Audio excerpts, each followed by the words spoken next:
Am I the a-hole for wanting a divorce after my husband told me he should have married a younger woman 5 weeks after we lost our own baby? I'm Vivi, 38F, and my husband Arnold, 38M, and I have been together for 6 years in total, married for 4. He was against having kids when I met him, but we weren't using protection the whole time, so I was quietly hoping I'd get pregnant one day. That day came 2 years ago. I was ecstatic, but he got mad when I told him I was pregnant, saying it wasn't a good time because we had just moved into our new place and were still settling down. I was really hurt by his reaction. Unfortunately, the pregnancy turned out to be ectopic. I almost died, and the doctors had to operate to remove the baby, which was stuck in my fallopian tube. They had to take out one of my tubes. I was devastated, but I tried to move on. I got a new job and focused on my career. Everything was going super well. Clients came to me day and night. I was at the very peak of my career. But my biological clock was ticking, so I decided to see an IVF doctor. Arnold didn't have any reaction at first. He just let me do my thing, the blood tests, the screenings, etc. Until they checked him, and we found out he had an STD, chlamydia. I was in shock. The doctor said it had been in his body the whole time and had gone undetected.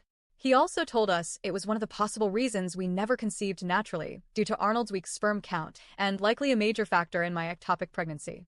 Arnold was shocked too. He claimed he didn't know and pointed out that he goes through regular STD checks at work. He's in the MIU. He swore he never cheated on me and that he must have gotten it from an ex. I was in the middle of IVF, hormonal, vulnerable, and devastated. But I chose to forgive him and move on. We continued the treatment, and he became very supportive. Our first round of IVF didn't succeed. So I made a huge decision. I gave up my career to focus fully on this. And finally, after many days and nights of meditation, stress management, and keeping myself healthy, our second round succeeded. I was ecstatic. No words could express how happy I was. And as the days passed, I saw how Arnold started to get excited about the baby too. It warmed my heart and gave me hope. But at 21 weeks, I developed severe eclampsia and HELLP syndrome. My organs were failing. They had to perform an emergency C-section. Our baby didn't make it. That was the most painful day of my life. There were days when I felt numb. Days I wished I died too. My OB had to force me into therapy because I was falling into a deep depression. With the support of my friends and family, I started to feel a bit better. But the pain is still here. It will always be here.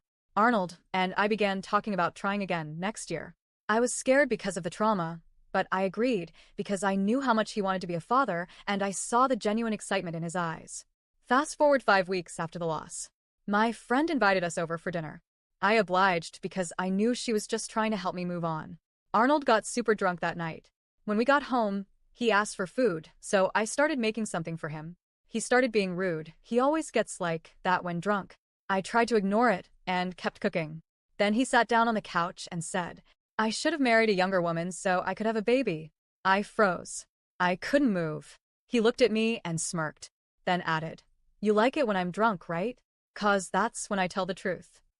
I stopped speaking to him after that. The next day, he asked why I was upset. I told him what he said. He claimed he was probably just joking, but I was sober. He wasn't joking. I know when he's joking, and this wasn't it. He kept apologizing, but I just can't ignore the fact that he thinks that way. That those words were in his mind to begin with. That he said them just 5 weeks after we lost our baby. I know this might sound paranoid, but his father has a long history of infidelity, especially with younger women. And I can't shake the thought that he might become just like him. So now I'm wondering, am I the a-hole for seriously considering ending my marriage to protect myself from further heartbreak?